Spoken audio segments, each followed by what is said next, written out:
Nous voici maintenant avec la construction d'un patron et la construction de la section, en tout cas le tracé de la section sur le patron.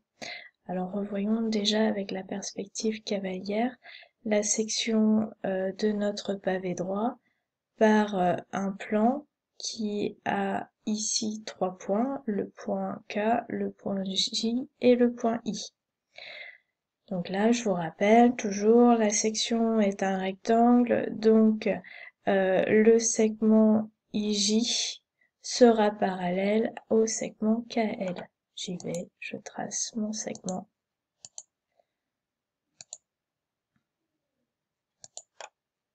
KL.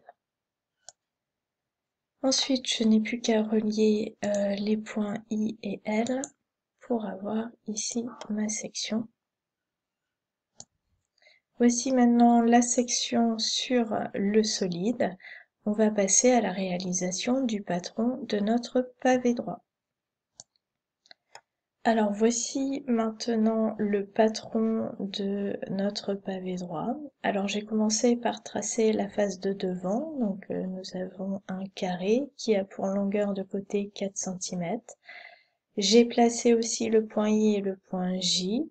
Le point J est à 1 cm de B et le point I est à 1 cm de A.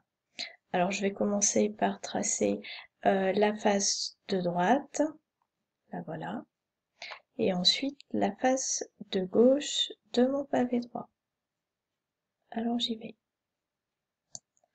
Voici la face de droite, la face de gauche.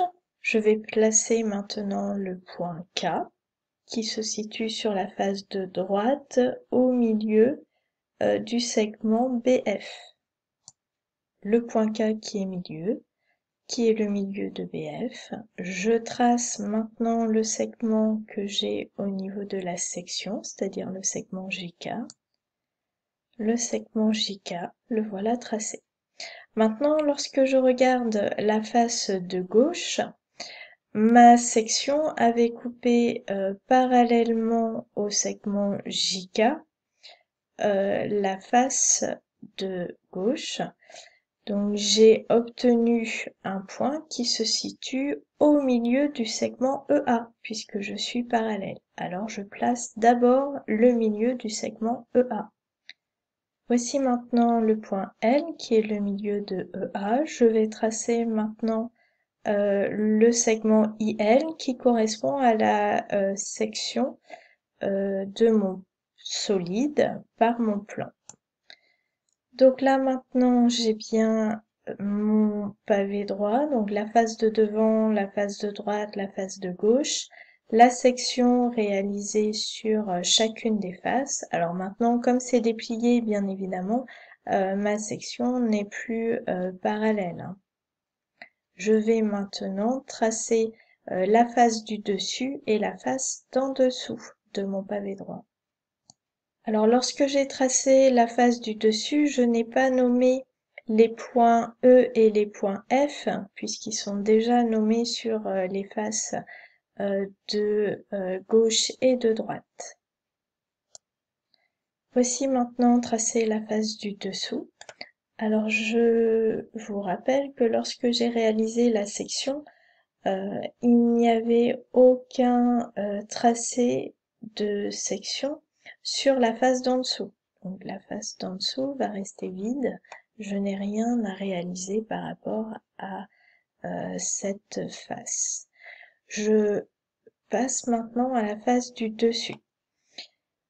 Alors, petite information, l'arête EA, elle est réalisée avec ce segment EA et ce deuxième segment EA qui vont venir se coller lorsque je vais reproduire mon solide. Donc ces deux segments-là forment l'arête EA.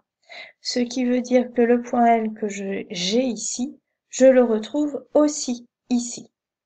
Le point K que j'ai sur ce segment BF, je vais le retrouver aussi sur ce segment BF, puisque ces deux segments vont former mon arête BF.